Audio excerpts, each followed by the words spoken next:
ketahuilah olehmu bahawa sesungguhnya hukum segala perempuan yang bantah, yakni yang tidak mau mengikut ajaran suami dan tidak mau taat kepada suami, termasuk dalam dosa-dosa yang besar, lagi dosa yang dimurkai oleh Allah Ta'ala, dan sebab itulah yang memasukkan mereka ke dalam neraka.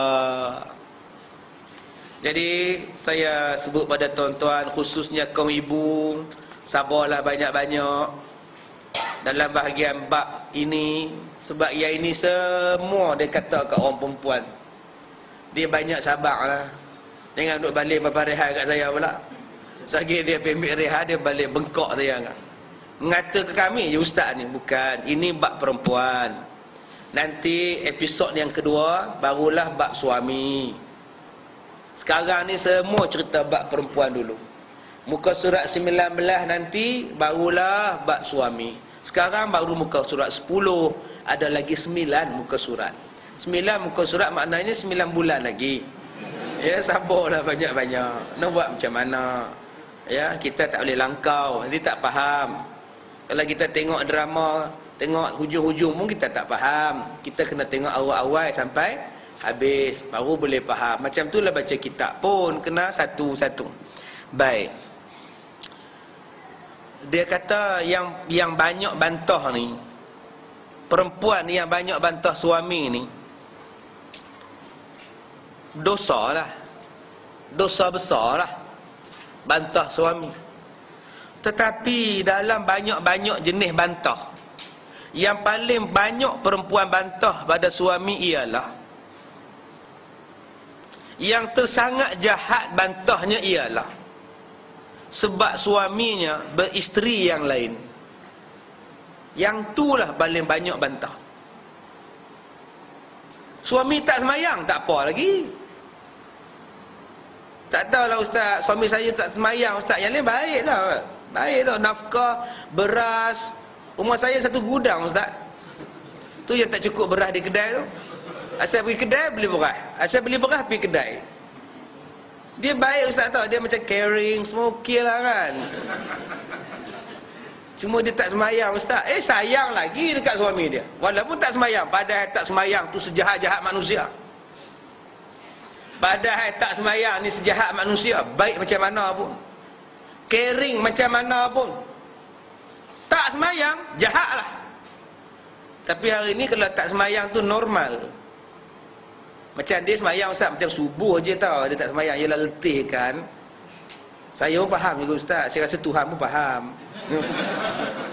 Ini pun satu juga. Tetapi kalaulah suami dia menikah lain, yang tu tak salah. Suami dia semayang pun dia hambat suami dia. Ada parang-parang, ada pisau rembo-rembo lah, ada cuka-cuka lah, ada gunting-gunting lah senjata dia. Tak ada pistol lah senjata. Gatel nak menikah lagi seorang. Yang itulah yang pengarang kitab ni kata, sebab suaminya beristeri yang lain. Maka iaitulah dosa yang amat besar dan bala yang amat keras. Kenapa ustaz? Yang bantah suami kahwin lain ni kenapa balanya besar, dosanya besar? Kenapa? Sebab betapa pula tidak berdosa. Sedangkan yang demikian itu seolah-olahnya marah pada benda yang disuruh oleh Allah Ta'ala, pada hukum yang didatangkan oleh Nabi Sallallahu Alaihi Wasallam. Kerana bantah suami menikah itu seolah-olah membantah keharusan yang dibenarkan oleh syarak. Bantah di sini ada dua. Satu, bantah hukum. Satu, bantah hukum. Satu lagi, bantah suami. Ada dua tu. Satu, bantah hukum. Saya membantah laki-laki dibenarkan berkahwin lebih daripada seorang. Tak adil. Kalau laki-laki boleh kahwin 2, 3, kami perempuan dan persatuan wanita juga akan menentang, malah akan berusul kami pun nak kahwin 2. Ini dipanggil menentang hukum. Kenapa laki-laki boleh kahwin, kenapa kami tak boleh kahwin lebih daripada seorang? Sebab itu kami akan melancarkan kempen satu suami, satu isteri. Dulu dah dilancarkan 4, 5, 6 tahun yang lepas. Satu suami, satu isteri. Dekat pelekat kereta di belakang. Ini hukumnya syirik pada Allah. Ya, menolak peraturan yang membenarkan laki-laki kahwin lebih daripada seorang. Maka tuan-tuan bantah daripada hukum poligami, haram hukum dia. Yang kedua, bantah pada suami kahwin lain. Kenapa awak bantah suami awak kahwin lain? Sebab dia tak mampu, Ustaz. Dia tak mampu. Sekarang ni gaji dia 1,600. 1,600 ringgit ke 1,600? 1,600. Sewa rumah 400. Bayar kereta 400. Sudah 8. Anak yuran-yuran anak sewa bas sekolah semua 400. Tak cukup, Ustaz. Sekarang ni makan minum duit saya. Api air duit saya. Kalau saya tak tolong, dia tak boleh bantu dan dia tak boleh tanggung keluarga kami. Tiba-tiba dia cakap dia nak kahwin lagi seorang. Kalau gajinya 16,000, saya tak kisah, Ustaz. Masalah dia 1,600. Saya bantah dia kahwin lain sebab dia tak mampu. Yang ni bantah macam ni boleh. Bantah macam ni dibenarkan syarak. Dia boleh pergi report kat qadhi. Tunjukkan perbelanjaan macam mana, gaji suami macam mana. Yang tak bolehnya bantah pada hukum. Kami bantah hukum ni, tak adil. Murtad perempuan yang bantah ni. Tapi kalau dia bantah sebab suaminya tak layak, boleh. Dengan saya pun Tuan Hakim, dia tak balik. Dia tak bagi anak-anak saya, tak bagi nafkah anak saya, tak pernah hantar anak saya pergi sekolah, tak pernah hantar anak saya pergi klinik kalau sakit demam. Dengan saya pun dia tak bagi nafkah, tiba-tiba dia nak kahwin lain. Saya bantah. Maka pada bantahan itu hukumnya boleh. Sebab suami itu tak layak kahwin lain. Yang tu tak apa. Jadi ibu-ibu, isteri-isteri sekarang nak bantah suami atas sebab apa? Kalau atas sebab yang tadi, bantah suami tak mampu, silakan. Suami pula bangun. Bila isteri buat penghujahan, suami pula bangun. Objection, Your Honor. Ni cerita Hindustan. Memang saya akui gaji saya 1,600. Tapi 1,600 ni semua habis untuk isteri pertama. Yuran, makan, minum apa semua. Yang saya nak kahwin lagi seorang ini, memang saya nak kahwin lagi seorang. Dan bakal isteri saya pula akan tanggung perbelanjaan saya. Sebab tu saya nak kahwin. Dan bakal isteri saya yang kedua kata, dia takkan minta duit pada saya.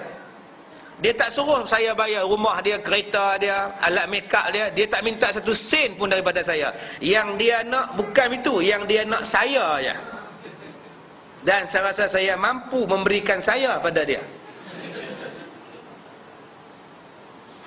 Hakim akan panggil pula bakal isteri dia. Gaji kamu berapa? Gaji tu hakim berapa? Sudah, dia tanya hakim pula. Saya 10,000. Saya 4 kali tu hakim. Kalau ikut hukum saya tu hakim, saya boleh nikah 4 tu hakim. Tapi pasal saya perempuan saja, sebab tu saya tak boleh nikah 4. Sekarang saya nak tanggung suami saya kalau kahwin. Ini dipanggil sebagai misyar Umar. Hukumnya sah. Hukum sah lah. Buat surat perjanjian. Okey, segala rumah, sewa apa semuanya, isteri tak tuntut. Isteri hanya tuntut nafkah batin saja. Clear. Tak ada apa masalah. Jadi suami ni kena perkemah nafkah batin je lah. Carilah dok ke apa itu kerja dia. Ini yang tak apa kalau isteri sanggup. Tak jadi hal. Tak ada masalah apa. Ada sahabat saya yang kahwin 3 tuan-tuan. Tak kerja apa, menganggur.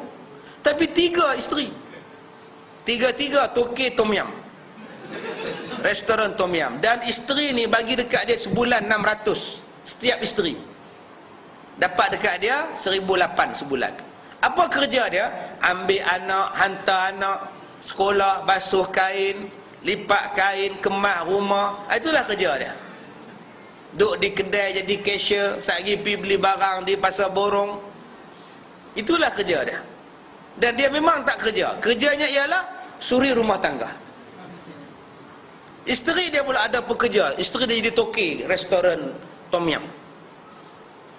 Dan isteri dia tak apa, memang kami tak bagi dia kerja, jaga kami, jaga anak-anak pergi sekolah. Kalau cikgu suruh main sekolah, sign buku kemajuan, dia pergi. Itulah kerja suami dia. Subhanallah. Lepas tu suami dia duduk di rumah pakai kain batik elok, tuan-tuan. Ada sahabat saya di Pulau Pinang orang ni. 3 isteri dia, tuan-tuan. Lagi sempoi.